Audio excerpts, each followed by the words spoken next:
شیر اور خرگوش۔ ایک گھنے جنگل میں ایک شیر رہا کرتا تھا۔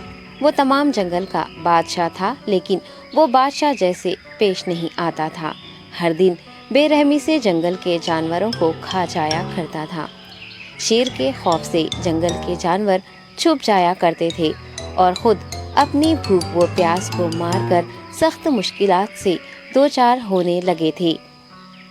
اس طرح کچھ دن بعد جنگل کے تمام جانور ایک مقام پر جمع ہوئے اور شیر کے شر سے محفوظ رہنے کے لیے سب مل کر رائے مشورہ کرنے لگے۔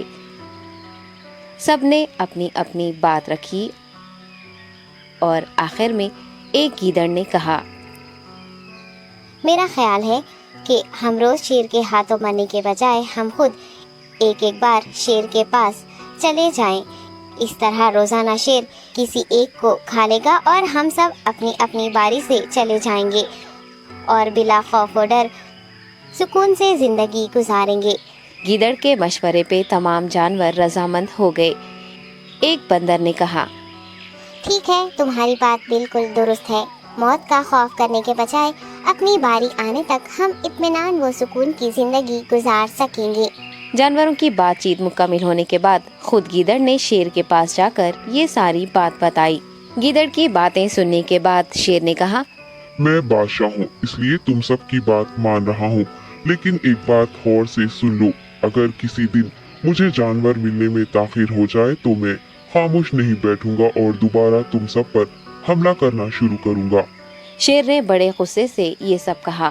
شیر کی باتیں سن کر گیدڑ نے سر ہلاتے ہوئے حامی بھر دی اور وہاں سے چلا گیا۔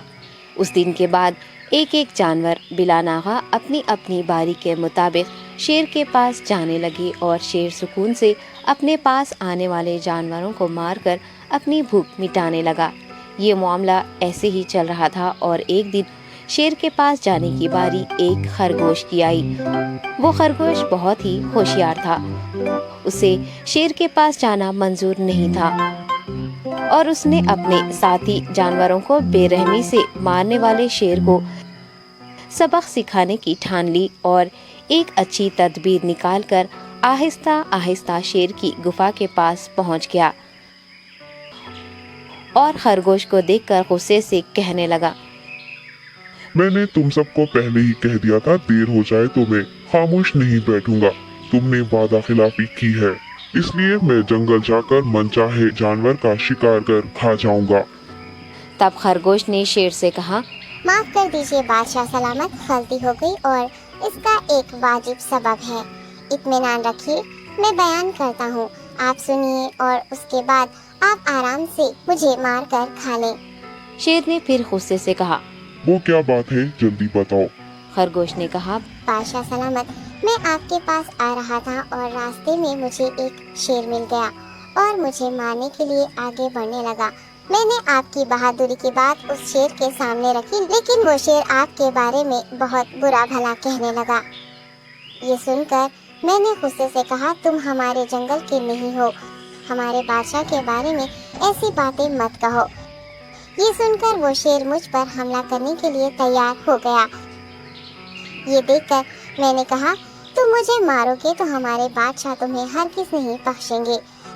تب اس شیر نے کہا، تمہارا بادشاہ میرا کیا کر لے گا؟ میں نے کئی ہاتھیوں کو اپنے پنجے سے مار گرایا ہے۔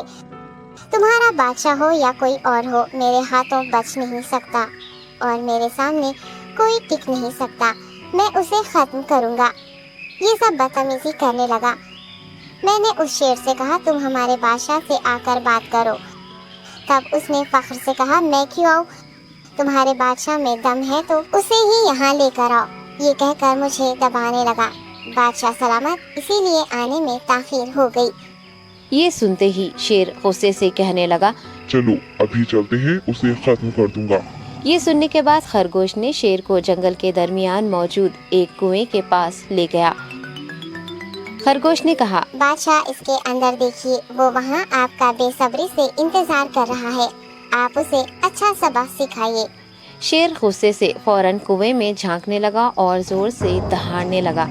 تب دوسری جانب سے بھی دوسرا شیر دہاڑتا ہوا محسوس ہونے